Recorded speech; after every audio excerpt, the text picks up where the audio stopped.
John Graves, your million voices. What do you tell the people in Georgia that haven't voted yet? I couldn't agree with David more. I think he's exactly right. That's the biggest challenge, and we need our people to show up today.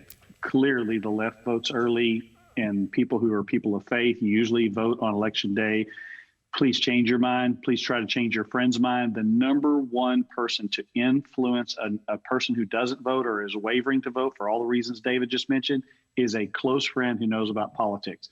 And there's always been what David just mentioned. My vote doesn't matter. I don't like the candidates. Those things are standard. The problem now is that we've added a big problem to our side to demoralize them. Oh, there's fraud. Oh, there's fraud.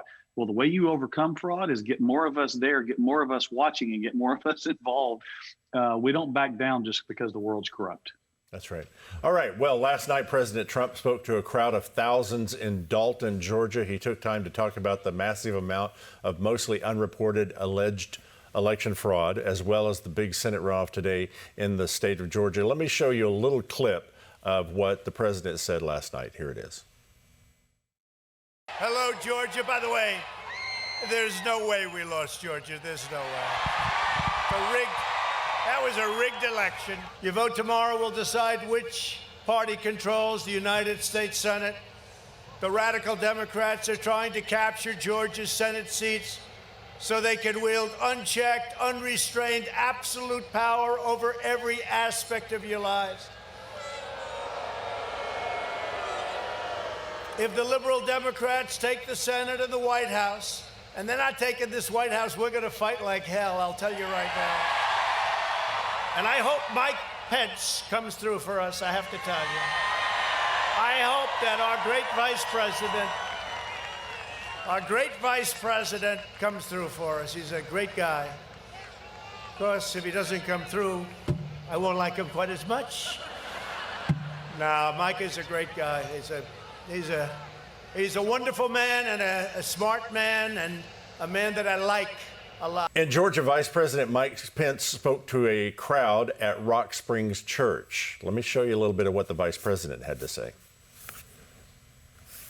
He said that I'll just go ahead and quote what he said here, saying that the president and the Republicans will have their day in Congress on Wednesday. That's an interesting statement. That we will have our day in Congress on Wednesday. He said objections and evidence will be presented. The vice president was in Georgia campaigning for Kelly Loeffler and David Perdue in advance of today's runoff election. So we're interesting. I keep hearing, John, these hints from the president and from everyone. So what's your thoughts on that?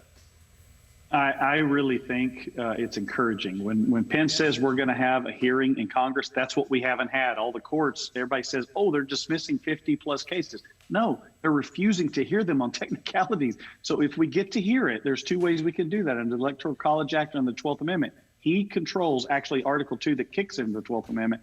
He actually controls that. So if he allows, and I kind of got the sense from him and President Trump last night, President Trump spent 30 minutes of an hour-and-a-half speech laying out the facts and the evidence. If Mike Pence starts this hearing at 1 o'clock tomorrow, laying out the evidence, hopefully with two new senators that are going to be there doing it, one of which last night announced she's going to be objecting to it, I think that is going to be a game changer because the legacy leftist media has to at least cover that part of it. They can complain about it the whole time, but they have to cover it. Okay, so keeping our focus on Georgia, breaking news in a clear case of voter fraud. Project Veritas released some undercover video of a Central Outreach and Advocacy Center executive in Georgia admitting to allowing thousands of homeless people to use their address to register to vote. So thousands of people use the same address to vote, which, guys, is illegal. The law in Georgia mandates that a person register to vote where they live.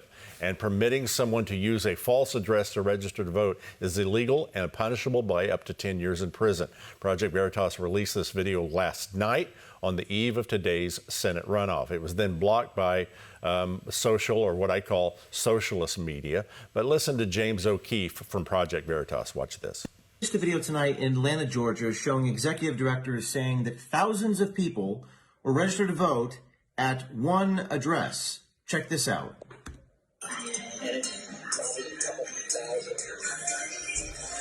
People that had our address registered as their mailing address for their voter registration. Oh, wow. So I'm looking through, I'm like, well, this guy's dead. Okay, so they're bragging about that. John, any thoughts on whether that'll carry or not? You know, I think it's just the pressure continues to mount as they continue to build the case. There's no doubt there's fraud. You said it on the program last night. One tiny county flipped more than the margin of victory in these states. That doesn't count 132,000 in Fulton County in the Atlanta area. It doesn't count the dead people, the illegal people, the minors, the votes that were changed. That doesn't even get into the paper ballots or the machines. There's no doubt there's overwhelming evidence of fraud, and no one wants to get down to it. So if Mike Pence tomorrow stands up and says, we're going to get down to the end of this, you're seeing the Georgia senators, I think Arizona and Wisconsin are doing the same thing. Wisconsin last night is even trying to pass a bill to follow the statute. So the pressure just continues to building. The challenge is we're out of time. So it's almost, 24, a little more, 1 o'clock tomorrow, 24 hours. Mike Pence is going to stand up and open this joint session of everybody sworn in. He's got to stay true to these 7 states dueling electors. I'm not counting those. So under the Constitution, he's allowed to open them and count them. Yeah, there's not only are we out of time, but that'll be presented tomorrow will be new evidence for a lot of the senators. And you've already had 5 Republicans who have come out and said, "Hey, we're not going with this. We're gonna certify the Biden results." So now you've got to win announced senators to change their mind and come over. And this will be the first time they've heard some of this evidence. So it's a tough road to hoe. It's not that it can't be done, but this is new stuff coming out, and it's coming out awful late in the process. Well, you mentioned the sedition and treason. Conservatives keep being accused of being a threat to democracy for their objections to the electoral vote. And by the way, I hope that's true. I hope we're a threat to democracy. I hope we go back to being a republic. A democracy is a terrible thing. I hope we're a serious threat to democracy. I hope we're great defenders of the constitutional republic, and there's a big difference. And John, you mentioned it yesterday, the Constitution is the root. You got to get back to the root of this thing. It is, and David just kind of laid it out. We've got, even if we got 147, we need 220 to pass the House to hear the objection. We're at 15 senators. That's great. It's momentum. It's political courage coming from the pressure and the evidence, but we need 50 plus. So Mike Pence, under the Constitution, to me, has the clearest case. Jefferson did it in 1800. Where he literally can open and count. He can count 43 because they only have one electors. It's either Trump or Biden. Those 7 states were sent dueling electors. He could bring this straight down to the root. The Constitution allows him to do that and say, I'm not going to count it.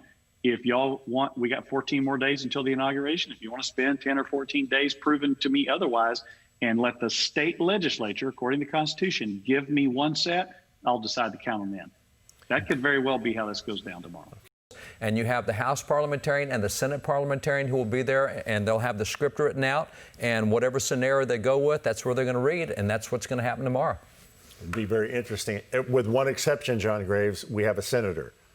We have multiple senators that will object. Yeah, we may have 15, as David just mentioned, senators. So there's a big difference from that. There's also a massive difference. You now have state legislatures like Georgia, Wisconsin, Arizona talking about decertifying, about auditing, about delaying. They're requesting the vice president do this. That wasn't going on 4 years ago. You didn't have that happening with all these state legislatures. There's and you didn't have 11 in the House objecting. David just mentioned over 147, and that could continue to climb in the next 24 hours. I think the real challenge, though, is there's not enough votes. There's not enough political courage to get through the Electoral College Act if you do 1887, because the Senate leadership and McConnell and Thune and those people, they're not for this. They're just saying, hey, let's just move on. Trump is going to fight it. They don't want to fight it. It's going to take Pence to utilize the Constitution to open and count and go back to 1800, exactly what Jefferson did, and say, I'm not counting dueling electoral states. Okay, John, what are your thoughts going in? What do we tell our people spiritually to stand strong with today? You know, I loved how this program started with Ruth. Tim was interviewing, and she's out there with intercession and prayer and doing things practical and listening to the Holy Spirit guide her around. And even Tim, being shrewd, having to move to safety like the Apostle Paul had to do. We need to get people to vote. Please encourage anybody you know who's in Georgia to vote. There's still time to do that. We may not have results at the end of this night if our people get discouraged. So that's the biggest prayer.